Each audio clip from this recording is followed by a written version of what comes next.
What up, roller people? I was coming to you guys right now just to analyze a few things within the hobby.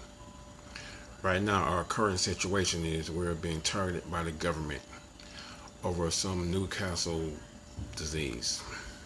Several families have had their birds killed, along with other species of birds such as chickens, ducks, geese, parrots, what have you.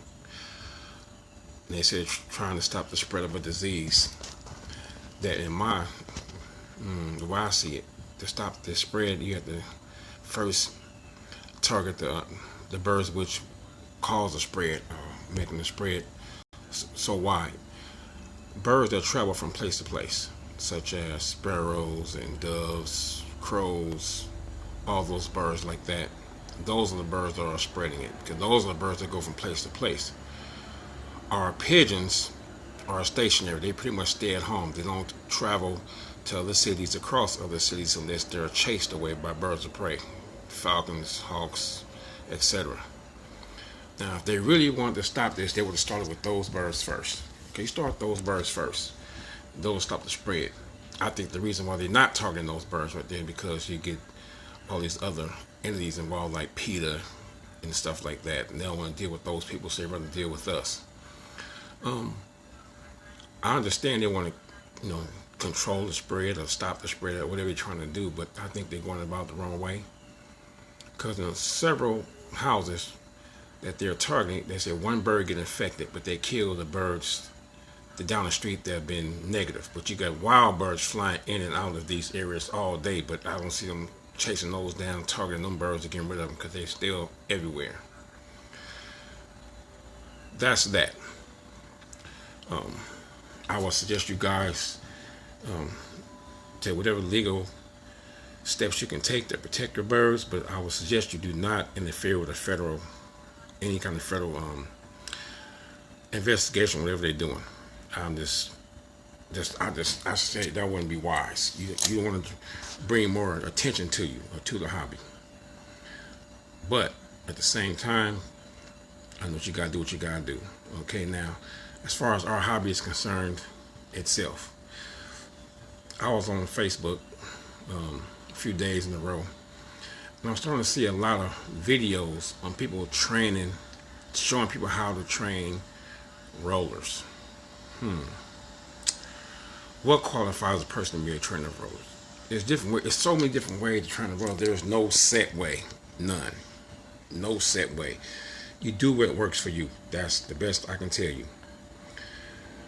Now, if you don't know, you can listen to all these different ideas, watch all the videos, do what you think you have to do to train your birds. But what I would tell everybody is, do not medicate your birds if they're not sick. If your birds are not sick, why would you medicate them? That's not smart at all. All you can cause your birds to is a bit of immunity to those drugs you're giving to them while they're young and they're not sick. So that's not wise. What I would say is vitamins help. Antibiotics never good when the bird is not sick. It's not even good for a human if they're not sick. Then you have minerals, always good. Why pull birds at a young age when you're weaning them? So you can do extra work to feed them. That don't make sense to me. Why would you do that to give yourself extra work to do? You don't need to do that. It's not needed. Pull the birds and they anywhere between after 18 days and you're good. They'll learn to eat on their own. You do not have to feed them. If you pull them where you have to do all the feeding, you pull them too early. Because you just let the parents feed them. It's natural for them. Take them, put them on the floor, or whatever you're going to do, and let the parents feed them. That's all you have to do. As far as the actual training when it comes to letting the birds out, that depends on your geographic area, the weather, wind. If you got tall buildings, tall trees, open space, all that stuff play a part, and you got to figure out which way fits where you are. That's the best way. Like, I can tell you how I train my birds, but it might not help you because you may have a wide open space, or you might have tall buildings all around where your birds are pretty much come straight down or hover down to your loft. It's different ways of training. That's why I never try to really tell people how to train them. I try to teach people how to train them once they get the birds flying, and how to get them to respond certain ways to certain feeds or for competition stuff like that. That's about it. If you continue to watch the videos, you'll be able to pick up certain things from certain people or a little bit from everyone to help you get to that point. That's why I say watch and learn. The best teacher is experience. I'm telling you that right now. That's the best teacher. Now, another little thing I noticed, pictures. Okay, pictures are fine. What I don't understand is why we post pictures of squabs, like 15, 16-day-old squabs. I mean, unless they got some special color, or it might be the last son of a famous bird or the first son of a famous bird. There gotta be something to it. Just posting pictures of squabs. I mean, I done seen almost every color there is. They got exotic colors coming out when people are crossing birds that are not rollers into rollers to get those colors, and that's fine too. But they're not showing pictures of those. They're showing pictures of a black white flight, black badge saddles. I mean, they're nice to look at sometimes, but sometimes you want to see a little more content. I look at the pictures, and I'm like, why are you showing pictures of squeakers? I mean, have something to it.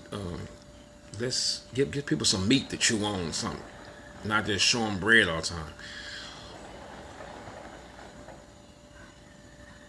Oh, fireworks. I thought some was out there letting off, but yeah, the squeakers, that's unnecessary. Like Steve Smith shows pictures of birds, but they be real nice. They be real nice specimens of the Birmingham roller, apple body, good expression. So does High Def. Him too. They show pictures of some nice birds. And a few other people. I can understand all that. All that's good. All that's real good and dandy. Now we got Jaime. We're going to take Jaime 119 camp. James Beltran. What he's doing is real great. He's bringing you guys together. All the newer guys together. Us older guys, we look in on that. We watch it. We see what's going on. I appreciate what he's doing. I even go over there and hang out with him every now and then just to talk and stuff like that. Hobby needs that, especially right now in this time when we're being attacked by birds of prey and by the government again. So you gotta do what you do to keep the hobby going forward. I appreciate that, and that kind of stuff is needed. As far as all the extra talking about each other, that makes for good sport. But this is the wrong time because you're not really going to be able to do what we want to do, really. And when they showed pictures of talking about each other's birds are sick, that was dumb. That was playing right into the government's hands. You'd be misinformed if you think that the government not watching all the feeds we do on here. That's why with all this going on, I'm kind of glad I kind of like took a back seat to the sport part. Do I own birds? Yes. Do I breed birds? Of course. Not many, but I do. And we a lot of guys, all that, you can't talk about each other's bird being sick. That's right into their hands. I was listening, I said, dang, this thing, if I was one of the people just looking out for that kind of stuff. All I got to do is get those names, put it with the addresses, and go check them out. And once they find one sick bird, now you done. And everybody in that area is done. So that wasn't smart. But what they're doing to bring each other together, that's great. I'm all for that. I mean, that's really great. That's a good thing right there. And as we as I watch the hobby, I'm watching it transform to more of a talking sport than a put them up and show what you got sport. It's about everybody wants to beat the next man. Or everybody wants to beat a man, but don't really want to beat a man. What I want these guys to do is start thinking in a way where they can try to win the World Cup, win the national fly. I mean, being local is good. I found that out, that you can be a local champ, but you gotta be a champ on that big stage or be a contender. So then you get out your backyard and start seeing these people that's really doing really, really well, and start opening your eyes and saying, well, I got to do something different. And with the birds at their disposal, it's easier, but even though we got the bird of prey, but That's not really what's holding us back. Because I'm going to tell you like this. If the birds of prey weren't here, it'd be still the same guys that are good now would still be good. They'd just be even better. With that being said, if you wonder about the birds in other countries being as good as they say they are, what they portray to be because of the scores and their accomplishments, I'm gonna tell you how to look at it. Look at it like this: what if they are that good? That's the question you ask yourself. If they are that good, you prepare yourself for that. Not, well, they ain't that good. They just doing that because nobody can't see them from over here. Okay, just say it. What if they are that good?